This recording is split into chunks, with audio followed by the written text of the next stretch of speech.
सूरतगढ़ शहर के एक बड़ा सा कॉलेज में रोहन नाम का एक छात्र सिविल इंजीनियरिंग में अध्ययन के लिए किसी एक छोटे से गांव से आया था। रोहन देखने सुनने में तो अच्छा था ही साथ वह मेहनती और लगनशील विद्यार्थी भी था। अपने बूढ़े हो चले माँ बाप का इकलौता संतान रोहन का सपना था कि वह पढ़ लिख कर एक काबिल और जिम्मेदार इंसान बने और गरीब अपने माता पिता को दुनिया के हर खुशी दे सके जो अब तक उसे नहीं मिल पाया था। उसके माता पिता को भी अपने इकलौते बेटे से भी कुछ ज्यादा ही उम्मीद थी, हो भी कैसे नहीं। रोहन को पढ़ाने के लिए उसके माता पिता ने बहुत ही संघर्ष किए, जी तोड़ मेहनत मजदूरी किया। थोड़ी बहुत जमीन जो थी वह भी बेचकर बेटे को पढ़ाने में झोंक दिया, यह सोचकर कि बेटे के शिक्षा के आगे यह जमीन कुछ भी नहीं। बेटा पढ़ लिख कर जब काबिल इंसान बन जाएगा और कमाने लगेगा तब ऐसे ऐसे जमीन कितने आ जाएंगे, तब जाकर वह यहाँ तक पहुँच सका था। रोहन पढ़ने में अव्वल तो था ही, इसलिए उसे कॉलेज से भी कुछ हद तक सहयोग मिल जाती थी और अब उसका आखिरी साल था। इस दरमियान रोहन बहुत उतार चढ़ाव देख चुका था। गांव का सीधा साधा लड़का शहर आने पर दूसरे से तालमेल मिलाने में बहुत समय लग चुका था। वैसे भी वह सिर्फ अपने पढ़ाई के अलावा और किसी चीज में उसे कोई दिलचस्पी नहीं, इसलिए बहुत कम ही उसके यार दोस्त थे। रोहन के शालीनता और भोलेपन को देखकर उसी कॉलेज में उस शिक्षा में पढ़ रही एक अनन्या नाम की लड़की मर मिटी थी। रोहन के लाख समझाने पर भी अनन्या के व्यवहार में कोई परिवर्तन नहीं आया। रोहन अपने बारे में सभी कुछ साफ साफ बता दिया। उसने कहा कि किस मुश्किल से वह यहाँ तक पहुँच पाया है। उसके बूढ़े माता पिता हैं, उन्होंने उसके पढ़ाई के लिए बहुत दुख किए, कड़ी मेहनत मजदूरी किया है। थोड़ी बहुत खेती बाड़ी जो थी सारे बेचकर मेरे पढ़ाई में लगा चुके हैं। मेरे ऊपर बहुत सारी जिम्मेदारी है। अपने बूढ़े माता पिता का केवल मैं ही एकमात्र सहारा हूँ, इसलिए मैं तुम्हारे काबिल नहीं। इस पर अनन्या बोली, मैं तुमसे प्यार किया है, न कि तुम्हारे अमीरी गरीबी से। तुम गरीब हो तो इसमें न तो तुम्हारा गलती है और न ही तुम्हारे माता पिता का। संसार में दुख सुख अमीरी गरीबी तो सभी के साथ लगा रहता है, तो फिर इससे क्या घबराना। तुम जो भी हो, जैसे भी हो, बहुत अच्छे हो, यही काफी है मेरे लिए, बस और किसी चीज की ख्वाहिश नहीं है मेरी। अनन्या सुशील समझदार एक खूबसूरत लड़की थी। उसके बाद भी रोहन उससे मिलने से कतराता रहता था। रोहन के दिल में भी अनन्या के लिए प्यार था, मगर वह उसे इजहार नहीं करना चाहता था।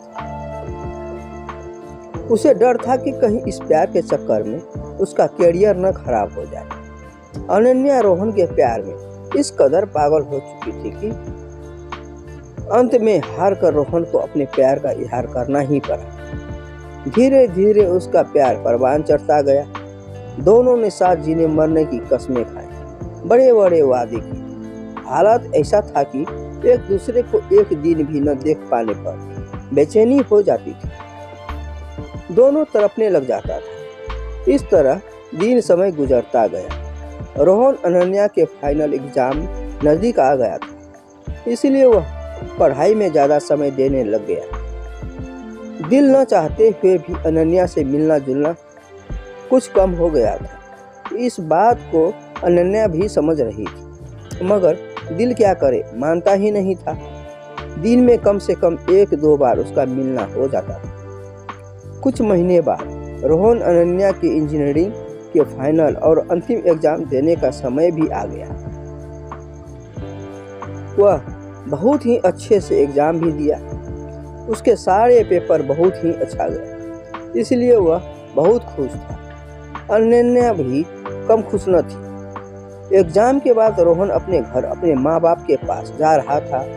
अनन्या भी उसके साथ जाना चाह रही थी। वह रोहन के गांव घर देखना घूमना चाहती थी, क्योंकि वह भी अभी एग्जाम के बाद फुर्सत में थी। लेकिन रोहन ने उसे समझाया, वहाँ गांव में तुम्हारे शहर के जैसा नहीं होता। मेरे साथ तुम्हारे वहाँ जाने से गांव के लोग तरह तरह के बातें करेंगे, इसलिए कुछ दिन और इंतजार करो। जैसे ही हम सेटल हो जाएंगे, तुम्हारे माता पिता से तुम्हें मांगकर सदा के लिए अपने घर ले जाएंगे। अच्छे दिन आने अभी और कुछ दिन बाकी है। तब तक हम इसी तरह एक दूसरे को प्यार करते रहेंगे। हमारा प्यार कभी कम न होगा। रोहन के बहुत समझाने के बाद दुखी मन से अनन्या रोहन को जाने दिया। वैसे भी अनन्या समझदार लड़की थी, अच्छे बुरे का उसे भी ख्याल था। रोहन को भी अनन्या को छोड़कर जाना अच्छा नहीं लग रहा था, लेकिन क्या करें, अपने माताजी पिताजी से भी तो बहुत दिनों से मिल नहीं पाया था। गांव में अपने माँ पिताजी से मिलकर रोहन बहुत खुश हुआ। उसके माता पिता भी अपने बेटे को देखकर बहुत खुश हुए। गांव घर के लोगों से मिलकर भी रोहन को बड़ी प्रसन्नता हुई। कुछ दिन तो गांव में रोहन का समय बहुत अच्छी कटी। फिर एक दिन अचानक उसके स्वास्थ्य खराब होने लगे। धीरे धीरे खाना पीना सब कुछ छूटता गया। माता पिता बहुत घबरा गए थे, इसलिए उन्होंने तुरंत नजदीक के अस्पताल ले गए। वहां भी रोहन को कुछ सुधार न होता देख डॉक्टर ने शहर के अस्पताल ले जाने का सुझाव दिया। माता पिता और कुछ गांव वाले के सहयोग से उसे सूरतगढ़ के अस्पताल ले जाया गया। रोहन की हालत और बिगड़ती जा रही थी। सारे रिपोर्ट देखने के बाद डॉक्टर ने ब्लड कैंसर होने का निश्चय किया। उन्होंने रोहन के पिताजी को बुलाकर सारी सच्चाई सच सच बता दिया। उन्होंने यह भी बता दिया कि उसका यह लास्ट स्टेज है, अब कुछ नहीं होने वाला है। जितना भी दिन जिएगा भगवान के भरोसे ही जिएगा। सुनकर रोहन के पिताजी के पैरों तले की जमीन खिसक गई। वे बेहोश हो गए। गांव वाले और डॉक्टर के सहयोग से उसे कुछ घंटे के बाद होश में लाया गया। रो रो कर उसका बुरा हाल हो रहा था। क्या सोचा था और क्या हो रहा है, उसकी माँ सुनेगी तो उसका क्या हाल होगा। यही सोच सोच कर उसका दम घुटने लगता था। दूसरे दिन वे कुछ सामान्य हो पाए थे। अपने बीमारी का पता रोहन को अब तक नहीं था। बिस्तर पर पड़े पड़े उसे अनन्या का ख्याल आया तो उससे बात करना चाहा। किसी तरह उसने टेबल पर अपना मोबाइल उठाया और अनन्या को फोन लगाने लगा। मोबाइल में रिंग बजते ही अनन्या झट से फोन उठा लिया। ऐसा लगा जैसे वह भी फोन आने का इंतजार में ही बैठी थी। उसने कई दिनों से रोहन से बात नहीं की थी। उसका हाल खबर नहीं जाना था। नंबर देखकर जाना कि यह रोहन का ही फोन है। अनन्या झट से, हेलो रोहन, तुम कैसे हो? कितने दिनों से तुमने एक भी फोन नहीं किया। रोहन बोला, I miss you Ananya. Ananya फिर बोली, मिस यू टू बेबी। आज सुबह से पता नहीं तुम्हारी याद मुझे बहुत आ रही है। रोहन कुछ देर चुप होकर बोला, आई लव यू अनन्या। फिर थोड़ा रुक कर भारी मन से रोहन बोला, क्या तुम अभी मेरे पास आ सकती हो? अनन्या झट से बोल पड़ी, हाँ हाँ, मेरा दिल भी तुमसे मिलने को कर रहा है। रोहन दुखी होकर बोला, अनन्या मैं हॉस्पिटल में हूँ, आना चाहो तो जल्दी आना। अनन्या का दिल धक धक करके जोर से धड़कने लगा। अनन्या बोली, क्या बात है, किसको क्या हुआ, बताओ मुझे अभी जल्दी। किसी आशंका के घेरे में आ गई अनन्या फिर रोने लगी। रोहन बोला, प्लीज अनन्या रोना मत, तुम बस मेरे पास आ जाओ प्लीज। अनन्या तुरंत फोन काट कर रोहन के पास जाने के लिए आतुर हो उठती है। आनन फानन में उसके पास जो कुछ भी जमा पैसे थे लिए और चल दी हॉस्पिटल। तुरंत वह टैक्सी लेकर हॉस्पिटल पहुंच जाती है। हॉस्पिटल पहुंचते ही उसे रोहन के पिताजी दिखाई दे जाता है। अनन्या रोहन के पिताजी को पहचान गई। एक बार रोहन ने हंसते हंसते अनन्या को अपने माता पिता का मोबाइल से फोटो दिखाकर बोला था, अच्छी तरह से देख लो अपने होने वाले सास ससुर को, शादी के बाद इन्हीं लोगों के साथ में रहना होगा। अनन्या दौड़कर रोहन के पिताजी के पास जाकर बोलती है, रोहन को क्या हुआ है, कहाँ है वह? रोहन के पिताजी अनन्या को गौर से निहारता है, फिर बोलता है, बेटा आप रोहन को जानते हो? कौन हो आप? इस पर अनन्या बोली, अंकल मैं रोहन का बेस्ट फ्रेंड हूँ। पिताजी रोने लग जाते हैं, रोते रोते बोलते हैं, मैंने किसका क्या बिगाड़ा था जो भगवान इतनी बड़ी सजा हमें दे रहा है? कहकर फपक फपक कर रोने लग जाता है। किसी आशंका के घेरे में आकर अनन्या का दिल भी बैठा जा रहा था।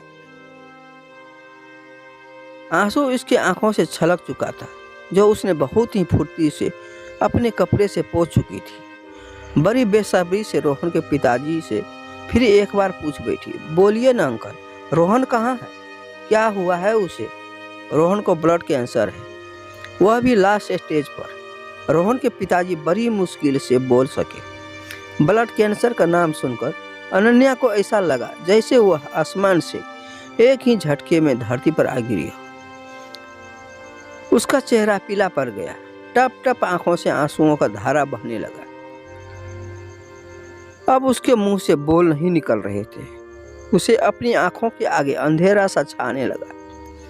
उसे लगा कि उसके आंखों के आगे उसका दुनिया उजड़ रही है, उसके सपने उजड़ रहे हैं और वह कुछ नहीं कर पा रही है। उसके कानों में रोहन के पिताजी का स्वर सुनाई दिया, बेटी जब तुम रोहन से मिलो तो उसे मत बताना कि उसे कैंसर है, उसे इस बात का अभी तक पता नहीं है।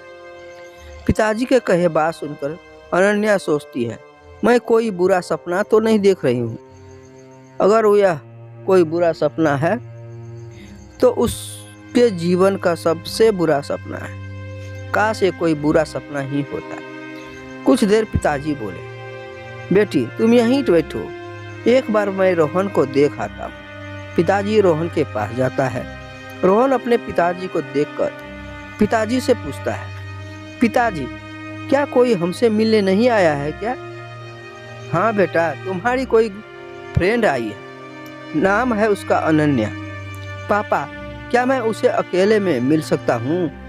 वह मुझसे ही मिलने आई है। रोहन अनुरोध के भाव में बोला, हाँ बेटा मैं उसे अभी भेजता हूँ। रोहन के पिताजी बोले और बुझे मन से कमरे के बाहर आ गए। बाहर आकर बेंच पर बैठी अनन्या, जिसकी आंखों से बह रहे आंसू रुकने का नाम ही नहीं ले रहा था, उसके पास पिताजी आकर धीरे से बोले, बेटा तुमको रोहन याद कर रहा है, तुम्हें बुला रहा है, लेकिन बेटा विनती करता हूँ उसे उसके बीमारी के बारे में कुछ नहीं बताना।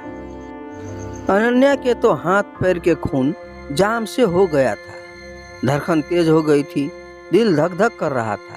बहुत मुश्किल से उठ पाया और धीरे धीरे एक एक कदम आगे बढ़ाते रोहन के कमरे की तरफ चल दिया। कमरे के दरवाजे पर पहुंचकर थोड़ी देर रुक जाती है, अपने धक धक करते दिल को कुछ हद तक कंट्रोल करती है, आंखों के आंसू को साफ करती है, फिर बेतहाशा दौड़कर रोहन के गले लग जाती है। अनन्या बिना कुछ बोले कुछ समय तक इसी तरह रोहन से चिपके रही, फिर बोझिल मन से बोली, रोहन तुम ठीक हो? रोहन बोला, अनन्या अब तुम आ गई हो, बस अब ठीक हो। अनन्या रोना तो बहुत चाह रही थी, लेकिन चाहते हुए भी वह रोहन के आगे रोना नहीं चाहती थी। भीतर ही भीतर वह अपने मन को कठोर बनाने की कोशिश कर रही थी, अपने आप को संभालने की हर संभव कोशिश कर रही थी। साथ ही साथ बोली, हाँ हाँ तुम जल्दी ठीक हो जाओगे रोहन, हम तुम्हें जल्दी ही यहाँ से ले जाएंगे। अनन्या हम तुम्हारे हाथ से खाना खाना चाहता हूँ, कई दिन बीत गए तुम्हारे साथ खाना खाए, आज मुझे तुम अपने हाथों से खाना खिला दो प्लीज। अनन्या हड़बड़ाकर बोली, हाँ रोहन हम अभी तुमको खाना खिलाते हैं। अनन्या को रोहन के साथ बिताई क्षण याद आया। कितने ही बार रोहन को उसने अपने हाथों से खाना खिलाया था। अनन्या, हल्की आवाज रोहन के गले से निकलता है। हाँ बोलो रोहन, अनन्या बोली।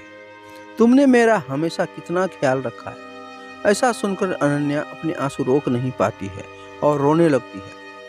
अनन्या को रोता देख रोहन झट से बोला, क्या हुआ अनन्या? मैं ठीक हूँ, प्लीज तुम इस तरह मत रो। मैं नहीं रो रही हूँ, बस तुमको मेरी उम्र लग जाए, मैं तुम्हें कुछ नहीं होने दूंगी। आंसू पोंछते हुए रोहन का सिर अपनी गोद में रखने की कोशिश करती है। रोहन अपना सिर अनन्या के गोद में रखकर बोला, तेरी ही गोद में सोने को जी चाहता था। आंखों से झरझर आंसू गिराते हुए अनन्या बोले, प्लीज तुम ऐसा ना बोलो प्लीज, बस अब थोड़ी देर सो लेने दो अनन्या, बहुत सुकून मिल रहा है, क्या पता फिर कभी ये मौका मिले ना मिले। ठीक है, सो जाओ तुम कुछ देर के लिए। अनन्या रोहन के सिर को अपने गोद में लेकर धीरे धीरे सहलाने लगी और रोहन भी धीरे धीरे अपनी आंखें बंद कर लेता है। अनन्या की आंखों से बह रहे आंसू रुकने का नाम ही नहीं ले रहा था। उसके मन मस्तिष्क में रोहन के साथ बिताए वो हर एक पल बारी बारी से आ जा रहे थे। जब रोहन उससे बोला किया करता था, अनन्या अब तो तुम्हारे बिना एक पल भी जिंदा रहना मुश्किल होगा, ऐसा लगता है तुम ना मिली तो मैं मर ही जाऊंगा। तुम बहुत बड़े घर की बेटी हो, कहीं तुम इस सप्तरंगी दुनिया के चमक दमक में खोकर मुझे छोड़ तो नहीं दोगी। इस पर अनन्या रोहन को अपनी बाहों में लेकर बोलती है, कैसी बातें करते हो, प्लीज इस तरह के बातों से तुम हमें गाली मत दो, मैं भी तो तुम्हारे बिना जी नहीं सकती, तुम हो तो मैं भी हूँ, तुम नहीं तो मैं भी नहीं। इसी तरह सोचते सोचते बहुत समय निकल चुका था, जिसका अनन्या को पता नहीं चल सका। इस तरह एक ही मुद्रा में स्थिर बैठी रही अनन्या को महसूस हुआ कि रोहन कुछ नहीं बोल रहा है, शायद सो गया होगा। वह अपने चेहरे को नीचे झुकाकर रोहन को देखती है, फिर देखती रह जाती है। उसे एहसास हो जाता है कि अब उसका रोहन इस दुनिया में नहीं रहा। रोहन का शरीर शिथिल पड़ चुका था, सिर अभी भी अनन्या के गोद में था, शरीर से उसके प्राण निकल चुका था। अनन्या के साथ किए सभी वादे कस्में भी रोहन के साथ साथ चला गया था। अनन्या टकटकी लगाकर बहुत देर तक रोहन को देखती रही, फिर एक लंबी हिचकी के साथ धीरे धीरे उसके भी आंखें बंद होती चली गई। उसकी भी सांसें थम चुकी थी।